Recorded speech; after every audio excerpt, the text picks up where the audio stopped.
Nous sommes le 14 janvier et ça y est, enfin, le défenseur des droits, Jacques Toubon, vient de publier une note qui est terrible pour le gouvernement et qui vient jeter le discrédit total sur le FPS. Vous savez ce que c'est le FPS?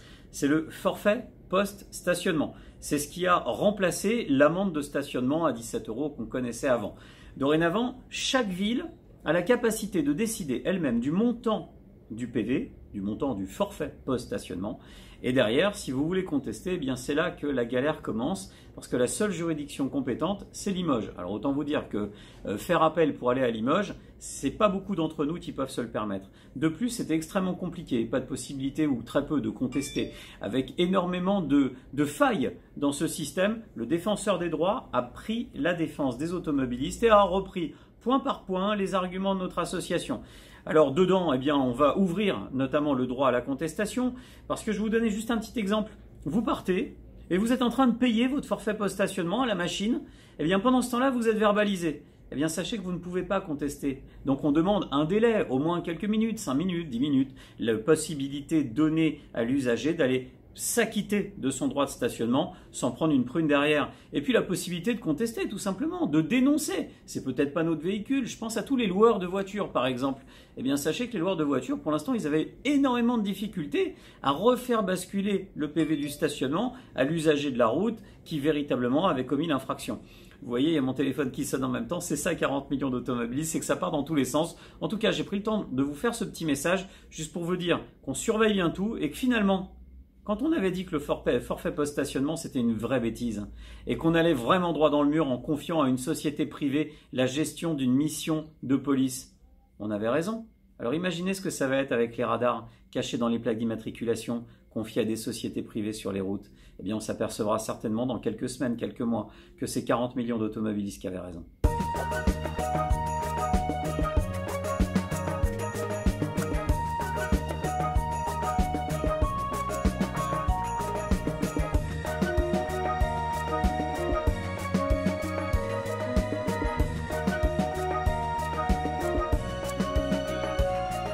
Alors vous êtes accrochés à la sécurité routière, on est quand même très bon. Alors regardez ça, c'est le site de l'Agence nationale des titres sécurisés, autrement dit l'ANTS. Alors imaginons que comme beaucoup de Français, vous vouliez connaître votre solde de points. Vous allez sur ce site, comme tout le monde, et puis on va faire dérouler pour aller regarder ce qui se passe du côté du permis de conduire. Et une fois arrivé là, c'est là que ça commence à être extrêmement drôle. Quand même bizarre que ça vienne de notre association, toutes ces petites erreurs quand même, qui sont quand même assez intéressantes. Admettons que j'ai une question à poser. On va donc aller sur la fameuse foire aux questions, les questions fréquentes, pour connaître ce qui se passe notamment du côté de mon solde de points. Et là, croyez-moi, c'est assez magique. Parce que vous allez tomber sur cette page qui vous dit comment obtenir votre solde de points. Et donc, on vous envoie vers un site internet qui, normalement, devrait être un site gouvernemental. Pas un site privatisé. Rien à voir avec ça. Eh bien, pas de chance. Parce qu'ici, on fait la promotion d'une société privée qui a eu le mérite d'acheter un nom de domaine, le site télépoint.info. Ce site-là, ce n'est pas le site du gouvernement. Alors, la petite question que je me pose, elle est assez simple. Est-ce que c'est juste une grosse boulette avec personne qui regarde? Ou est-ce que ça marque véritablement le désintérêt total des pouvoirs publics, notamment en ce qui concerne le permis de conduire, une fois qu'on a payé l'amende? Parce qu'une fois qu'on a payé l'amende et que vous avez besoin de connaître votre solde de points, eh bien là on a l'impression que le gouvernement, ça ne les regarde plus. Bon, quand même, pour votre information, on va vous le dire, parce que du côté du gouvernement, on vous l'a peut-être pas suffisamment dit. Tous les sites gouvernementaux qui permettent d'avoir une information officielle se terminent tous à la fin de l'URL, de l'adresse, par .gouv.fr. Tous sans exception. Si ça se termine par autre chose, eh bien faites attention. Peut-être que ce n'est pas un site gouvernemental. En tout cas, là, c'en est pas un.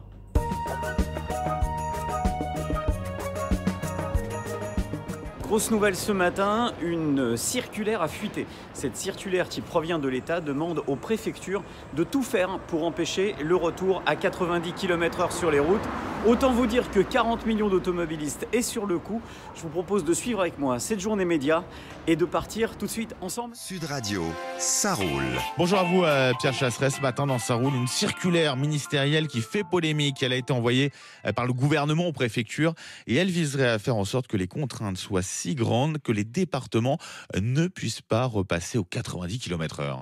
Oui, c'est en tout cas l'info de la matinée. Le ministère de l'Intérieur chercherait à tout prix à empêcher les départements de repasser à 90 km/h. C'est vrai que depuis l'hécatombe du nombre des départements qui disent non aux 80, on pouvait s'attendre à une réaction du gouvernement.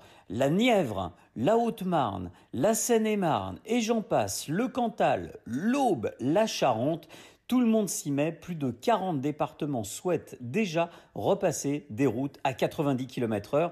C'est déjà presque l'échec de cette mesure voulue et poussée à tout prix par le Premier ministre Édouard Philippe. Mais alors justement, on va parler du Premier ministre et du gouvernement. Pourquoi il s'entête justement ce gouvernement dans cette voie-là ? Mais le souci, c'est que ça n'apporte rien et que l'État se bat à tout prix depuis maintenant 2 ans, s'évertue à tenter de prouver que le 80 km/h a sauvé des vies. Mais que se passera-t-il si dans 1 an, on s'aperçoit que les départements qui sont repassés à 90 km/h n'observent pas de reprise de l'accidentalité ? Ce sera 1, l'échec de la mesure du Premier ministre, 2, la preuve de l'incompétence totale de la sécurité routière, ce qui mettrait même en danger le discours officiel, voire même la propagande qui s'abat sur la France depuis maintenant 2 ans pour nous faire croire que cette mesure a véritablement épargné un certain nombre d'accidents. On va en parler justement avec Emmanuel Barbe. Bonsoir. C'est vous qui portez la politique de sécurité routière du gouvernement en tant que délégué interministériel à la sécurité routière. Face à vous, Pierre Chasseret, bonsoir. Délégué général de l'association 40 millions d'automobilistes. Et puis nous sommes avec le président UDI du département de Seine-et-Marne, Patrick Septier. Bonsoir. Monsieur Barbe, est-ce que l'État fait tout pour empêcher les élus locaux de repasser aux 90 km/h ? Pas du tout. D'ailleurs, Monsieur le Président avait bien commencé. Je me dis, je suis d'accord avec lui. Puis à la fin, ça a mal fini. Pourquoi ? Tout simplement parce que ici, il s'agit d'une circulaire au préfet pour leur dire quelle sera la position de l'État par rapport aux tronçons qui seront proposés par les...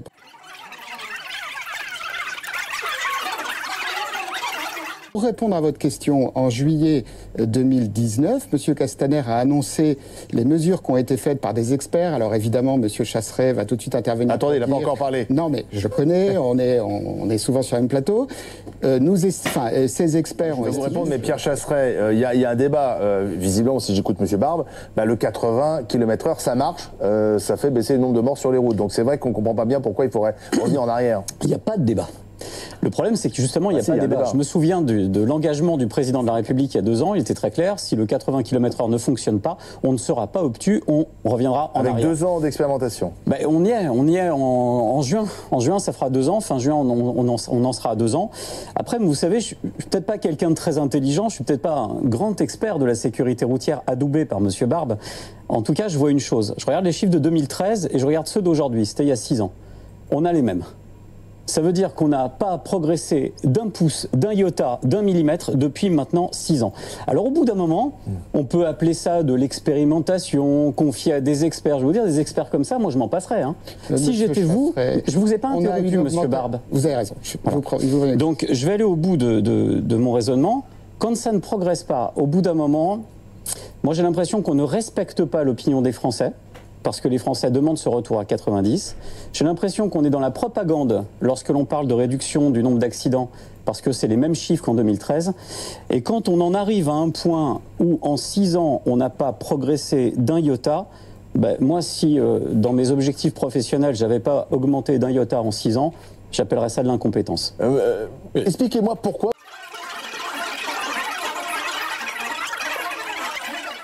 vous êtes libre. Et d'ailleurs, je suis sûr que vos emplacements de panneaux sont déjà prêts. Et vous savez très bien que vous passerez outre cet avis de la commission, quels que soient les critères. Pourquoi réunir la commission à ce moment-là? On perd du temps et on perd de l'argent. Pierre Chasseret. Je vais conclure en un mot. Vous savez ce qui va se passer? Et c'est ça qui fait peur à la sécurité routière. C'est qu'il y a des départements qui vont tout repasser à 90, comme le Cantal. D'autres, comme la Seine-et-Marne, qui vont passer quelques routes à 90. D'autres, comme la Loire-Atlantique, désolé pour ceux qui habitent là-bas, qui ne repasseront pas à 90.